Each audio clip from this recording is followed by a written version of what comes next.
بسم اللہ الرحمن الرحیم۔ السلام علیکم۔ نماز جنازہ وہ نماز ہے جو مر جانے والے کی دعائے مغفرت کے لیے پڑھی جاتی ہے۔ اس میں رکوع یا سجدہ نہیں ہوتا بلکہ صرف قیام اور دعا ہے۔ عام طور پر کہا جاتا ہے کہ یہ نماز اس اذان اور اقامت کے جواب میں پڑھی جاتی ہے جو بچے کے پیدا ہوتے وقت اس کے دائیں اور بائیں کان میں کہی جاتی ہے۔ نماز جنازہ سے پہلے میت کو قبلہ رو لٹا کر اس کی آنکھیں بند کر دی جاتی ہیں اور نیم گرم پانی سے غسل دے کر کفن پہنایا جاتا ہے۔ شہیدوں کو غسل نہیں دیا جاتا اور نہ ہی کفن پہنایا جاتا ہے بلکہ انہیں خون آلود کپڑوں میں ہی دفن کر دیا جاتا ہے۔ جنازے میں شرکت اور نماز جنازہ فرض کفایہ ہیں، یعنی نماز جنازہ کے ارکان اگر کسی کی جانب سے ادا ہو جائیں تو سب کے ذمے سے عمل کی فرضیت ساقط ہو جاتی ہے۔ نماز جنازہ کے 2 رکن اور 3 سنن موقدہ ہیں۔ اس کے ارکان میں قدرت کے ہوتے ہوئے قیام اور 4 تکبیریں ہیں، جبکہ سنن موقدہ میں نبی صلی اللہ علیہ وآلہ وسلم پر درود بھیجنا، میت کے لیے دعا، ترتیب قائم رکھنا اور اس کے بعد سلام پھیرنا ہے۔ اگر میت مرد کی ہو تو امام میت کے سینے کے سامنے، اور اگر عورت کی ہو تو درمیان میں کھڑا ہوتا ہے اور مقتدی امام کے پیچھے باقی نمازوں کی طرح کھڑے ہوتے ہیں۔ پہلی تکبیر کے بعد عام نماز کی طرح ثنا پڑھی جاتی ہے، دوسری کے بعد درود شریف اور تیسری تکبیر کے بعد دعا پڑھی جاتی ہے، جبکہ چوتھی کے بعد ہاتھ چھوڑ کر سلام پھیر لیا جاتا ہے۔ نماز جنازہ کی ادائیگی کے بعد صفیں توڑ کر میت کے لیے دعائے مغفرت کرنا مستجب ہے۔ نماز جنازہ ختم ہونے پر سنت یہ ہے کہ جلدی سے میت کو اس کی قبر کی طرف اٹھایا جائے، اور پیچھے چلنے والوں کے لیے مستحب یہ ہے کہ وہ بھی جنازہ اٹھانے میں شریک ہوں۔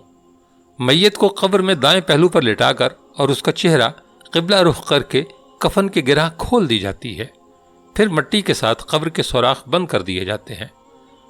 قبرستان جانے والے کے لیے مسنون یہ ہے کہ وہ اپنے ہاتھوں میں 3 دفعہ مٹی لے اور قبر پر ڈال دے، پھر قبر کو مٹی کے ساتھ ڈھانپ دیا جائے۔ قبر کو زمین سے 1 بالش تک بلند کیا جائے، اس پر کنکریاں اور پتھر رکھ دیے جائیں، پانی چھڑک دیا جائے اور قبر کے کسی ایک طرف یا دونوں جانب پتھر رکھنے میں بھی کوئی حرج نہیں تاکہ قبر کا پتہ چل سکے۔ جنازوں کے ساتھ عورتوں کا نکلنا غیر شرعی امر ہے، کیونکہ ممتاز صحابیہ ام عطیہ بنت حارث رضی اللہ تعالی عنہا سے مروی ہے کہ ہمیں جنازوں کے پیچھے چلنے سے منع کیا گیا ہے۔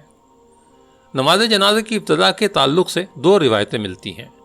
پہلی روایت کے مطابق نماز جنازہ کی شروعات حضرت آدم علیہ السلام کے زمانے سے ہی ہو گئی تھی، اور کہا جاتا ہے کہ حضرت آدم علیہ السلام کی نماز جنازہ فرشتوں نے پڑھی تھی۔ دوسری روایت کے مطابق نماز جنازہ امت محمدی صلی اللہ علیہ وآلہ وسلم کی خصوصیات میں سے ہے، جو حضرت ختیجہ رضی اللہ تعالی عنہا کے انتقال سے شروع ہوئی۔ اسلام کی تاریخ کی سب سے پہلی نماز جنازہ حضرت برا بن معرور رضی اللہ تعالی عنہ کی پڑھائی گئی، جبکہ ایک اور روایت میں ہے کہ سب سے پہلے حضرت اسد بن زرارہ رضی اللہ تعالی عنہ کی نماز جنازہ پڑھائی گئی۔ حضرت برا بن معرور رضی اللہ تعالی عنہ کی وفات ہجرت سے 1 ماہ قبل ہوئی۔ مدینہ منورہ تشریف لانے کے بعد رسول کریم صلی اللہ علیہ وآلہ وسلم نے 1 ہجری میں صحابہ کرام کے ساتھ ان کی تربت مبارکہ پر 4 تکبیرات کے ساتھ نماز جنازہ پڑھی، جس میں 9 صحابہ کرام نے شرکت کی تھی۔ امام ابن حجر عسقلانی رحمۃ اللہ علیہ کے حوالے سے واقدی نے لکھا ہے کہ حضرت اسد بن زرارہ رضی اللہ تعالی عنہ کا وصال ہجرت کے بعد 9ویں مہینے کے آخر میں ہوا۔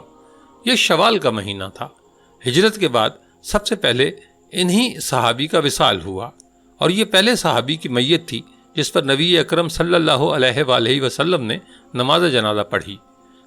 خلاصہ یہ ہے کہ دفنانے کے بعد نبی اکرم صلی اللہ علیہ وآلہ وسلم نے سب سے پہلی باجماعت نماز جنازہ حضرت برا کی قبر پر پڑھی، جبکہ دفنانے سے پہلے سب سے پہلے حضرت اسد کی نماز جنازہ پڑھی گئی۔ دوستو، یہ تھا آج کا واقعہ۔ کامنٹ کر کے اپنی قیمتی رائے سے ضرور آگاہ کیجیے گا۔ ملتے ہیں اگلی ویڈیو میں۔ اپنا بہت سا خیال رکھیے گا۔ اللہ حافظ۔